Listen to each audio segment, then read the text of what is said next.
Hello friends and welcome back to the College Essay Guy YouTube channel. My name's Tom, I'm College Essay Guy's community manager, and I'm here to walk you through the Common Application, which has just been unveiled with a whole new look as of August 1st, 2025. The Common Application is pretty much known as the default four-year college application in the United States, meaning that it's accepted by over 1,000 colleges. So if you are planning on applying to a US college or university this application cycle, there's a high degree of likelihood that you'll have to fill out this particular application. So when you first head to commonapp.org, you're going to be asked to fill out and create a username and profile. For the sake of this walkthrough, I'm going to be pretending that I am Troy Bolton, who is the lead character of the Disney Channel original movie, High School Musical. If you haven't seen it, that makes sense because you're born after 2000, most likely. But if you have seen it and are a big fan of the franchise, I hope you'll appreciate this walkthrough because there's lots of references to Troy and High School Musical and Wildcats and East High and all that glorious fun stuff. Okay, so this is what the main page of the Common Application will look like once you set up your username and profile. And there are a few key sections that I just want to kind of point out and orient to you as we get going into this tutorial. The first is going to be the actual My Common Application tab. So this application, your Common Application, is sent to any college or university that is a member of the Common Application that you can find and search through the College Search tab. The Common Application is a default application that is sent to any college that's there. However, colleges have lots of opportunities to customize with specific special essay questions and different questions that they may be asking you about their own individual admission process, which I'm going to walk through in just a second. The My Colleges tab is where you're going to add in after you go to the College Search tab, this is where all of the colleges and universities that you plan on applying will live. And you'll notice that each individual college has individual specific questions that they want students to complete that will be included in tandem with the general college common application that you're going to complete and send to everyone. College Search is where you're going to actually find and add the schools that you want to have and want to actually end up applying to with your common application.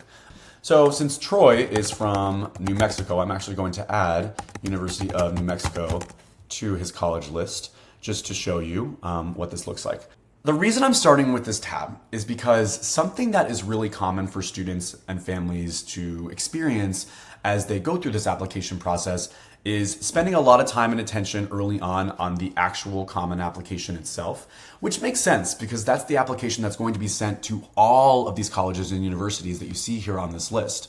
However, the Common App uses a lot of conditional logic.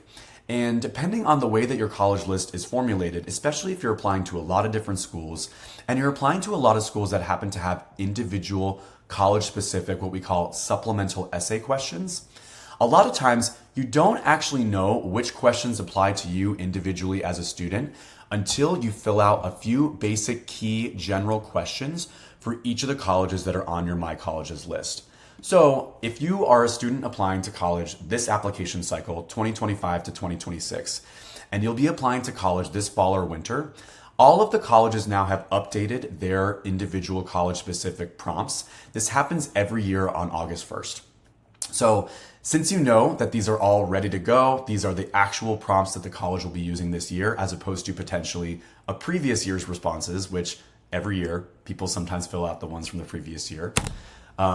You know now that all of the questions that these colleges are asking here are relevant and applicable to you.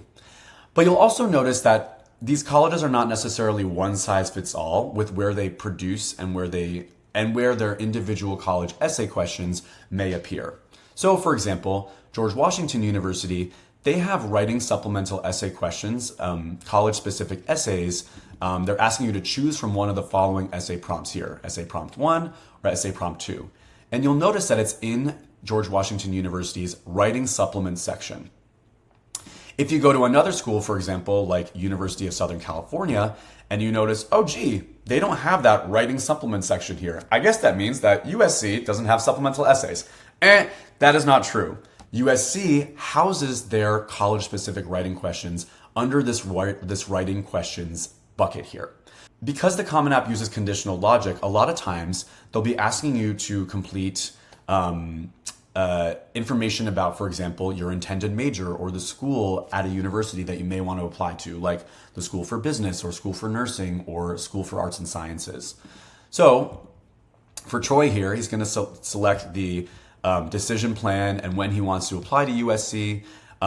They're asking whether or not he wants to submit his test scores. So this is often also where colleges will ask you questions around their standardized testing policy. So you'll indicate whether or not you want your scores to be, sent in there or not. And then when we go to this next section here, there are options for Troy to indicate which majors he's interested in at USC. So say Troy is interested in majoring in engineering. We're going to type in engineering here, and then we're going to head to this writing questions section. So you'll see that he's asked to explain more about his academic interest in 250 words. There are a few of these short answer questions that he's required to complete, such as his favorite snack, best movie of all time. If he's self-indulgent, he's going to put his own movie, High School Musical. But then there's a unique question specifically for USC Viterbi, which is the engineering school. Not only is there one, there's actually two here.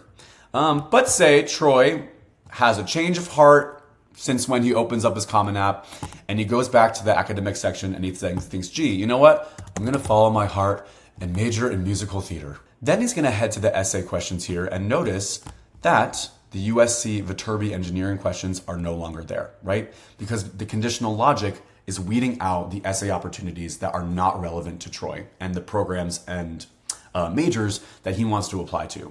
So again, the more thoroughly you fill out all of the questions for each individual college here, the better off you're going to be in knowing and taking stock of all the different essays that are relevant to you. All right, so now that we have the awareness of the My Colleges tab and all the ins and outs and a few of the ins and outs there, let's head to the heart of the application itself, the Common Application. So just to orient yourself, as I briefly mentioned before, Common App uses a green checkmark system to let you know when you have fully completed a section to its satisfaction. All right, so profile is the very first section that you're going to land on in the Common Application. And you'll notice that a lot of your information that you inputted when you first signed up to Common App is going to be rolled over and carried over here, which is great. Less work for you. Now, you'll also notice that there are a series of red asterisks next to several different responses that Common App wants you to complete. This means that it's a required field. Anytime something does not have a red asterisk next to it, it means that you don't have to complete it. It's completely optional. It's totally up to you. So just keep that in mind as you're moving through different sections of the application. If there's a question that you get to that you just don't feel like including as much information around, you see that there's no red asterisk, you will not be asked to complete that at any stage in time, at least in the Common App itself. Okay, you'll also see that there's this preview button in the top right corner of every section of the Common App, all these tabs in the Common App. And this will show you exactly what the Common App will look like to an admission reader. I personally think this is super, super valuable because sometimes when you're copying over text and responses from things like a Google Doc or a Word document, sometimes the formatting can be a little wonky and it may, like, for example, merge together a bunch of your paragraphs into one big block paragraph of text that's bolded and highlighted and underlined and you didn't mean to do that. So it's always a good idea to do a print preview of your application and use this preview button as you move through it just to make sure that everything's looking good to go. Now, one section that I want to pay particular attention to is this demographic section here. You'll notice that, again, just as with the My Colleges section, Common App uses conditional logic to add in particular individual text boxes that may apply to your particular situation, and in this case, your particular identity. So, for example, if you identify with a gender that is not one of the ones that is listed here in the default set of choices, you can always do add another gender and write in a free-form response in your own words as to how you identify, right? You'll also notice this section here, for example, around race and ethnicity. So as of 2023, colleges and universities are not permitted to use race and ethnicity as a standalone factor in their admission review process. Students, however, are welcome to write about their race, ethnicity, other forms of their lived experience and identity in various essay questions that colleges may be asking in the My Colleges tab. However, the information that you're putting in here in this race and ethnicity section, first of all, it's optional. There's no red asterisks, so you don't need to complete it if you don't feel like you want to. But as Common App is not a college or university, they are welcome and permitted to collect information and data on student demographics. So know that colleges and universities will not be utilizing this section as a standalone factor in your review process. However, if you want to include information about your race and ethnicity, you're welcome to do so. And just as with the gender question above, you'll notice that when you check on certain boxes, there are additional fields such as which describes your Asian background, and you put down a country of origin that your family hails from. Another section that I want to point your attention to is this Common App fee waiver section. So if you are a student who identifies as low income and you're worried about affording all of the different application fees that you might see on this My Colleges tab, application fees for colleges in the US can range anywhere from between 50 to 100 US dollars. So if that is something that's going to be a burden and prevent you from applying to a lot of different colleges and universities that you're really excited about, take a look at this fee waiver tab here, because you may be eligible based on the criteria that you see listed here to apply for a common application fee waiver. So if you do, you'll put in a fee waiver signature, and individual colleges and universities, when you go ahead to submit your Common App to them, will typically reflect this fee waiver in based on this. All right, so the next section I want to walk you through is the family section. This is where colleges and universities get a better sense for your immediate home context that you're coming from. Now, this is also probably a section where you may need a parent or guardian's help to fill out some of these questions, because as you'll notice here, even though many of these are not necessarily required responses, it is a good idea to fill this out to the fullest and best of your abilities. And you might notice that, for example, there are a lot of questions about your parent or guardian's previous college or university experience, such as the year they received the degree, where they received it, what did they major in, things like that. I personally didn't know all the ins and outs of my parents' educational background before putting together my common application, so this was probably a section where you might need a little bit of help from them. Now, I want to point your attention to one particular question in the family section of the Common App, and it's around the education level of your parent and or guardian, or both. So this is where many colleges and universities will go when they're trying to assess whether or not a student is first generation to college. Every individual school is going to think about this term and this concept differently, but in general, colleges are curious whether or not a student has a parent or guardian who has attended a four-year college or university. Students who do not have a parent that attended a four-year college or university are often labeled as first generation to college in their admission process. Colleges highly value students who are coming from a range of educational backgrounds. And oftentimes there are additional barriers and nuances for students who are the first in their family to be heading towards this educational milestone that those who are continuing generation students haven't necessarily experienced.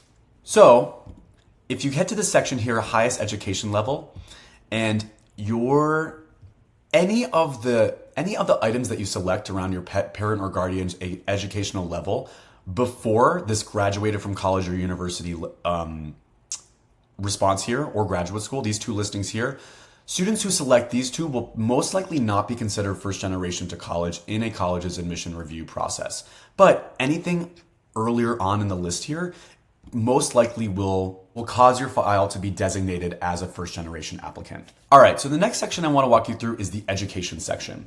This is where colleges are going to get a sense for where you go to high school or where you have previously attended high school, because we know many of you are coming from environments where maybe you've transferred schools, maybe you had to take a break from high school for a particular period of time. All of that type of information will be reflected in this section here. So Troy went ahead and added his high school, East High, and then you're going to answer a few other questions around whether or not it's a boarding school, whether or not you've graduated or will graduate. And this is also where you will indicate, as I mentioned before, whether or not you needed to take any time off or had to put the pause on your high school trajectory for any particular reason. Then the comment, if you did have to take time off like Troy did here, conditional logic strikes again. You'll be asked to complete a brief response up to 250 words explaining the circumstances around your interruption in the smooth progress of your four-year high school experience. If you attended another high school, in addition to the one that you're graduating from, you'll indicate it here on this other secondary high school section. If you attended any colleges, maybe you've done a summer program, maybe you took classes at a community college, or all of the above, this is going to be where you might indicate a little bit of the college and university coursework that you have taken. The grade section here is where you're going to indicate more information around your GPA and potentially your class rank. Now, we know a lot of different high schools have their own individual unique grading policies, ranking policies. Maybe they don't rank at all. Maybe they use a quintile or decile system where they show here's what the top 20% GPA usually looks like. Here's the top 50%.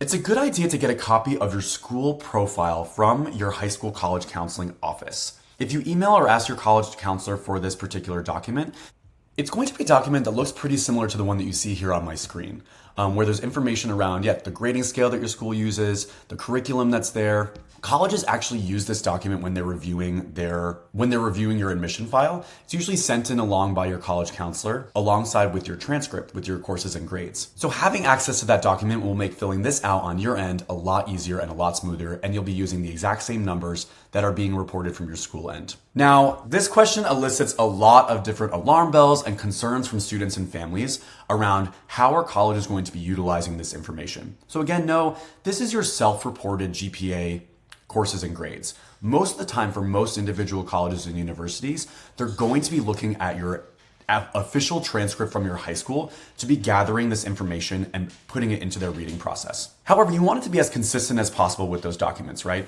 So when you're filling this out, when you're filling out the Common App, you want to use your most updated recent transcript that's available to you from your high school. And you also want to use the scale that your individual high school uses.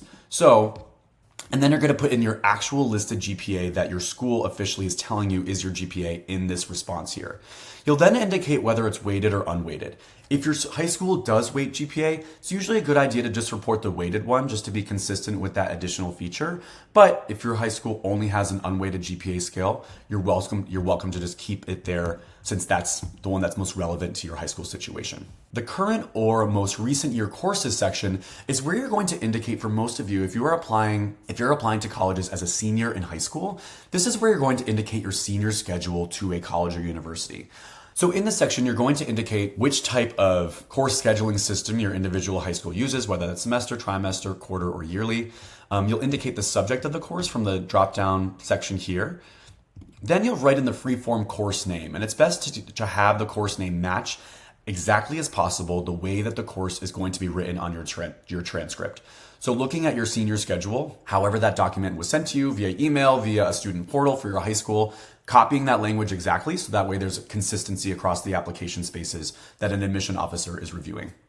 The honors section is another one that sometimes can trip up some students and families. You may go to a high school where there are no academic awards or honors available to any student. I actually used to work at a high school that had that policy, and we instructed students to put in Lakeside School does not award honors, and we actually instructed students to indicate this in this section here. A lot of students worry that if they don't have anything here listed in the honors and awards section, that their college application process is going to be completely jeopardized, but I really want to defray you from that concern. It's very common for this section to not be filled out for many students.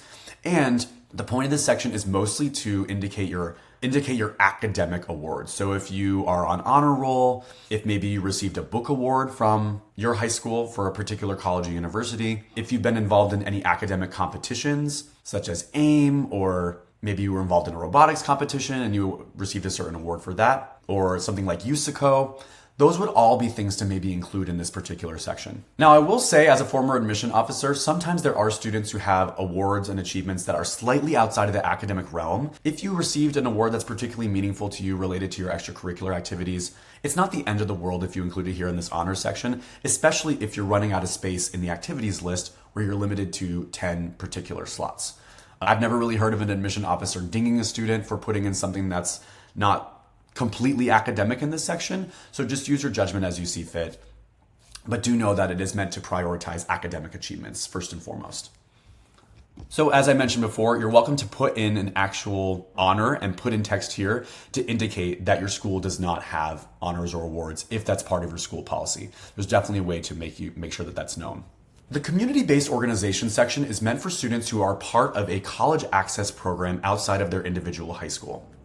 So if you've been a part of something like LEDA or Questbridge or Jack Kent Cook, Bottom Line, or any kind of local nonprofit that is working with students to help them with their college applications, especially if you come from less of a college-going culture, maybe you identify as a first generation or a low-income student, you'll indicate the organization that you've participated in from a drop-down list here.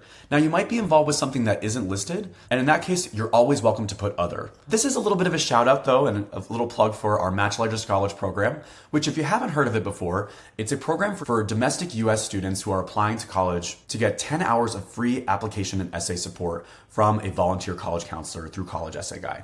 If you're looking for more information about the Match Largest College program and whether or not you might be a student who's eligible for it, make sure to head to collegeessayguy.com/matchlighters to fill in an application as soon as you can. Students are paired with volunteer college counselors on a rolling basis, so the earlier you fill this out, the more you'll be improving your chances of being accepted to the program and receiving one-on-one support from one of these volunteer counselors who are awesome and have helped so many students over the years through College Essay Guy head to lots of different amazing colleges and universities all across the US.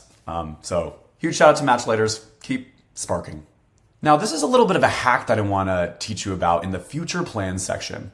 This is where you'll indicate to a college or university what you plan on pursuing once you're done with college or university. I know, as a 17-year-old, you may not really know what you're doing here, right? But if you do have a more defined career interest that is a little more specific, you can always choose from this career interest list here, other. You'll see a lot of different default responses that you can choose.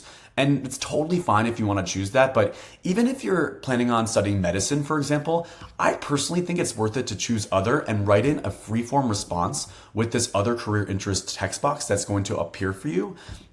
That gives a little more specificity to your goals, right? Maybe you're a doctor who wants to work with a certain population that you feel particularly connected to, or maybe there's a particular disease or condition that you really want to specialize in. There's no pressure for you to have it all figured out at this stage in your college journey, and you're not beheld to what you put on this actual application. Colleges understand that this is going to wax and wane and evolve once you enroll on campus. However, indicating with some specificity what you do plan on pursuing at this point in time, based on the experiences that you've been involved in high school, your extracurriculars, is a great idea. All right, another section that gets a lot of buzz is the testing section. And it's a little confusing, right? Because currently in the US college education system, there are lots of colleges and universities that don't require students to submit any standardized testing to apply. And as I mentioned before in the My Colleges section, colleges are typically going to ask you a question around whether or not you want your test scores to be evaluated in their college-specific profile here. However, you're welcome to include test scores that you know you want a wide range of colleges and universities to receive. And if you know that standardized testing is something that you want to include as part of your application narrative, you can self-report your scores here in the Common App. All right, so this next section is an important one, and it's the activities list. So this is where you're going to include and share with information with colleges around how you spend your time outside of class. There are a few required fields that Common App asks you to complete to help the admission officer better understand what the commitment is, how much of a staple it's been in your high school experience based on questions around hours per week and weeks per year that you've spent doing that particular thing. So the Common App is going to ask you to categorize the activity from the best of your abilities from a set of drop-down preset responses here. So you'll choose the one that is most appropriate and fitting for the activity. But as with a lot of other sections, you can always put other, and then you can freeform write what it is. But for Troy here, he's talking about his commitment to basketball. So then he's going to choose the sports team, again, from the list that's available. And then he's indicating in this section here, position and leadership description, the various positions that he has held and currently holds on his basketball team. So in this, since you have 50 characters here, you want to try to maximize that as much as possible. And it's a good idea to indicate whether or not your positions have changed based on certain grade levels. So for example, looks like he's been the captain of his basketball team for his junior and senior year here. But he's been point guard, his actual position that he has on the team all throughout high school. So he's indicating those positions accordingly, using these parentheses and using these qualifying details. Then there's this optional section for organization name, but as you notice here, there's 100 characters to spare here. So oftentimes it's a good idea to leverage and include what this is. If it's your sports team, you're typically going to put your high school and potentially the name of the team if it has a special name, or if you want to clarify that it's the varsity team versus the junior varsity or the freshman team. Now, one of the tasks with the activities list that's probably the hardest for students to complete is this: please describe this activity, including what you accomplished and any recognition you received, etc., in 150 characters. Basically, colleges are asking you, hey, that club that you've been involved with for 12 years, tell us as much as you possibly can about how you spend your time doing it in 150 characters. It's a doozy. So my advice as someone who has been college counseling and working with students for many years, is when you are approached with this question, think about the activity as one that you either need to explain or one that you need to establish. What do I mean by that? So an activity that you would need to explain is one that from the title alone wouldn't really be as obvious to the admission reader.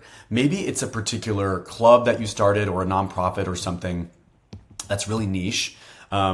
That's one that you need to use the description itself to actually explain what it entails, because from the title alone, the admission officer isn't really going to gather that as much. A lot of activities that you have, though, especially if it's kind of more of a traditional activity that's offered within a high school, so something like speech and debate or newspaper or HOSA or FBLA or any of these kind of athletics, music, that's usually a place where, because you don't need to say something like music, made sounds come out of my mouth, you can actually use the description to establish more of who you were within that particular ensemble, group, team, etc., right? So if you're on a sports team and you're known to be the mom friend with Band-Aids or the one putting together the hype playlist, this is where you can include a little bit of that nuance of how you show up for that particular community and the particular roles and identities that you occupy and what those might be. Another useful resource that I'm going to link in the video description below is College Essay Guy's How to Write a Successful Common App Activities List blog post.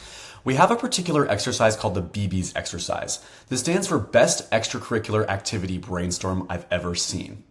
And if you link to this here, it's a chart that essentially asks you to categorize what you did, problems you solved, lessons you learned and skills you gained, impact you had, and how you applied what you learned.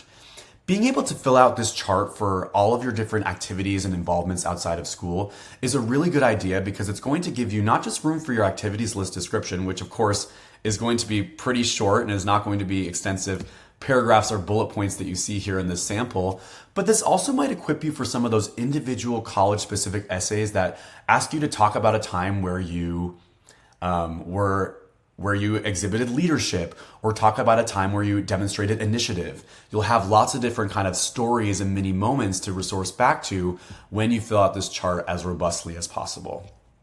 So for Troy here, since basketball is kind of an activity where it's more valuable for him to establish his particular role, he gives a little bit of personality and kind of a sense for how he spends his time on the basketball team and what his teammates might know him for, what might be his legacy on the team. Colleges are also going to want a better sense of how many years you participated in this activity, and they also want to get a sense for basically what they're asking with this section here about hours spent per week and weeks spent per year, is they just kind of want to get a sense of, okay, if I'm looking at a week in the life of Tom or Troy, I want to know what are the ratios of how he's spending his time outside of academics. What are the things that are taking up the majority of his time versus ones that are kind of maybe more side dishes in the buffet that you are serving to colleges. My biggest piece of advice to this is to please not overthink it. Colleges just want a general ballpark figure and estimate of how you spend your time. They know that band camp is only offered certain weeks and that, throughout the rest of the year, you didn't actually do it this 1 hour. Those nuances are a little too in the weeds for what an admission officer needs to make a case for you. They really just want a general sense of how you're spending your time. So the best average that you can come up with for these numbers is the one that's going to position you for success with this particular section. Now, back to what I was saying about explaining and establishing, you'll notice that this nonprofit organization that Troy started called We Wildcats is one that he actually needed to explain rather than establish his role. He needed to use this to explain what, pray tell, does We Wildcats actually refer to, because it could be a whole lot of different things. Common App is also letting you know to list the activities in order of importance to you. So it's generally a good idea to put the ones at the top that are the most meaningful to you, the ones that you're spending the most time, maybe the ones where you have exhibited the most leadership and initiative. And you can use these arrows that you see here on the right side of the screen to move the activity up or down to change its order. So for Troy here, we're actually going to put basketball as the top one because it's the one that he spends the most time in. You'll also notice there's a few categories here that aren't necessarily related to official school, clubs, organizations, or activities, but represent things like family responsibilities. If this applies to you, you're going to notice that there's actually a responsibilities and circumstances section that's new to the Common App this year. And this is where you can indicate whether or not you've spent 4 or more hours doing any of the following items that are listed here on this dropdown. This is meant to give colleges just an additional point of recognition to you as a student if you are juggling all the things that you're involved in with school, in addition to some of these other responsibilities that aren't necessarily an official activity. This way, colleges recognize, honor, and understand the context that you're coming from. And they also get a better sense of the skills, qualities, values, and interests that you may have potentially gained through some of these responsibilities and circumstances. All right, now we're getting to the final section that I'm going to walk through in detail in this Common App tutorial, which is the personal essay, one that gets a lot of buzz and attention, understandably, in the college admission landscape. Now, spoiler alert, as a former admission officer, I can tell you, I pretty much never really looked at the essay prompt that students indicated when they got to this particular section of the Common App. I pretty much dove right into the actual writing itself, which you can look and see what it looks like if you go to this preview tab above. You can see after you copy and paste your essay from a Google Doc or Word document, what it would look like to the actual admission reader as if it were a PDF document they were sifting through on their computer. So long story short, no need to stress too much about the prompts that are listed here. Pick the one that is most appropriate and most closely linked to the story that you shared in your personal essay.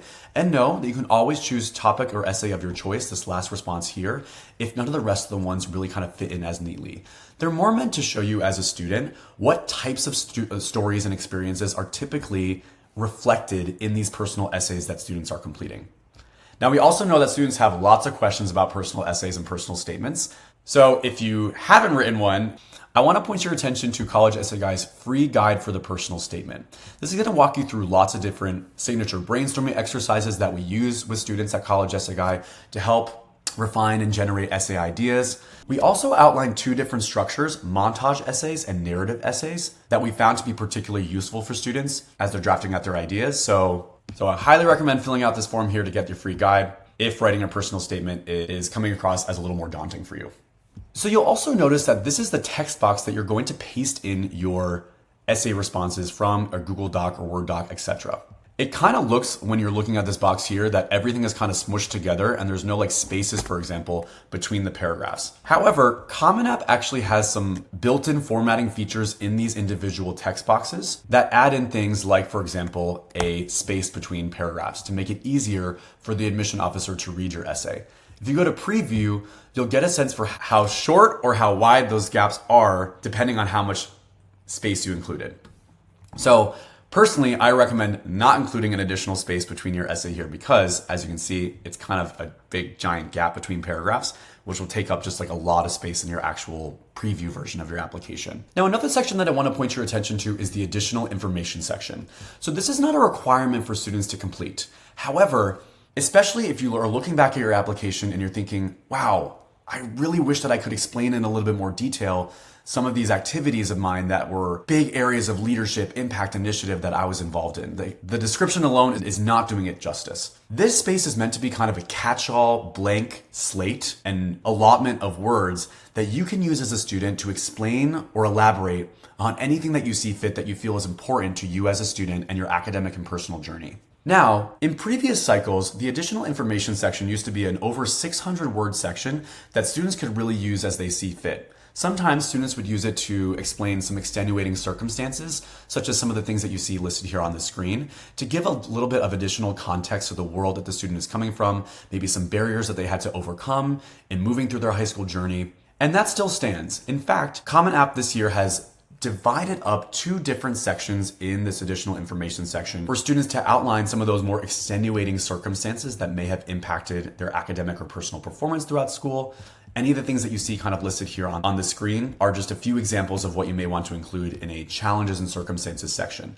Many students will be leaving this blank though if none of these extenuating circumstances apply to them. And if that's the case, you just put no and you move on to the rest of the application. However, if you do want to, for example, elaborate on some of your activities, if maybe you want to spotlight some research that you've been involved in, maybe you were involved in an internship outside of school, if there's anything that you feel like you just want to have a little bit more time and attention and spotlight put into, the Common App gives you 300 words to be able to use however you see fit for those types of additional elaborations and additional activities, however you see fit. For Troy here, he decided to actually put in a little bit more context around his nonprofit, We Wildcats, that we saw on the activities list. You'll notice also that he's liberally using the underline, bold, italicized features in the Common App text box to be able to kind of make his additional information description a little more visually appealing to an admission officer. And he's even doing things like bolding some of the quantifiable ways that his nonprofit have impacted 300 students across 15 high schools where they organize 25 events. So I definitely recommend utilizing the built-in text box features in the Common App and using that preview function to be able to see how it would look to that admission officer. As you can see here, it's really easy to kind of read through this and have a little bit of like a summary line for what this particular additional form of leadership that Tro is involved in is. He also has, if you want to use, for example, different headers where maybe you have some details about research or school areas of leadership or additional coursework, you can use capitalization, bolds, underlines, highlights to kind of have this act as basically an extended resume for you if you see fit. Now, if you want a little bit more concrete guidance on how to fill out these sections, again, I'm going to link below College Essay Guy's Guide to the Common Application and the Challenges and Circumstances. There's also a podcast episode where Ethan and I talk about this between the two of us, so shameless plug for the podcast. But I highly recommend just giving this a little bit of a scan so that way you have a better sense of what you may want to include in this section if you do decide you want to include anything at all. Because remember, it's entirely optional. All right, so ignoring the courses and grades section for a second, once you complete all the sections in the Common Application, you'll notice on your dashboard that you are basically ready to submit your application to any of the colleges that are in your My Colleges tab that you've completed also all of their individual college requirements and questions. So for Troy here, he's finished everything for North Carolina State University. He's ready to submit, so he can go ahead to this Review and Submit Common App tab. Now, don't panic. Just clicking on this does not mean that your application is going to be sent automatically. You actually have to go ahead and preview what the actual application would look like before you can submit it. There are lots of different hoops and jumps and signatures and disclaimers and potentially fees you have to pay to be able to send in that app. Okay, so we're gonna go to Review and Submit here, and this is where you will see the actual application that will be sent along to North Carolina State University. Now, if you want to open up this application in a different window, you're welcome to do that. You can also download the application too. So that way, if you want to open it up and kind of view it in a larger window, you're welcome to do that. Or you can scan through it in this kind of smaller box here. Now, every single individual time that you submit your Common Application, you'll be able to go and review the information that is currently included in the application right now, right before you're about to submit it. So in theory, you could change responses in your Common Application from one college to another. However, in general, for most students watching this tutorial, you're probably going to want to keep most things in your actual Common Application the same for every individual school. So he's scanning through it, everything looks good, everything's beautifully formatted. Look at this beautiful activities list with his years and, his establishment of his role and also the explanation of the activity. It's all just chef's kiss, so beautiful. So he's going to indicate that he's reviewed the PDF of his Common Application. Click continue.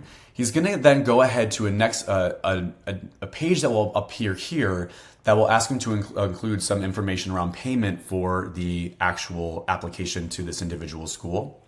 And once you go ahead and finish your payment or submit your fee waiver information, if that's relevant to your journey, drum roll please, you're going to see a screen that looks very similar to the one that you have here on the screen, where there's confetti and an official notice from the Common Application that your application has indeed been received by the school that you applied to. Of course, we know that this was North Carolina State University, not Massachusetts Institute of Technology or Reddit Institute of Technology, but I just wanted to show you what this official screen looks like to give you something to look forward to. All right, so I know that was a lot of information and a lot of ins and outs about the Common Application, but I hope that you found this video helpful. We know that you most likely have a lot more questions about how to complete the Common Application, tips on those activities lists, tips on those supplemental college-specific essays. So please do go check out collegeessayguy.com for a whole bevy of different resources and guides, YouTube videos, podcast tutorials to help equip you with as much vetted, quality information as possible. And we'll give you ways to apply to college with clarity and confidence. As always, make sure to like and subscribe to College Essay Guy for some more juicy content, and I can't wait to see you on the next one. Be well, everyone. Take care. And remember, as they say in High School Musical, we're all in this together.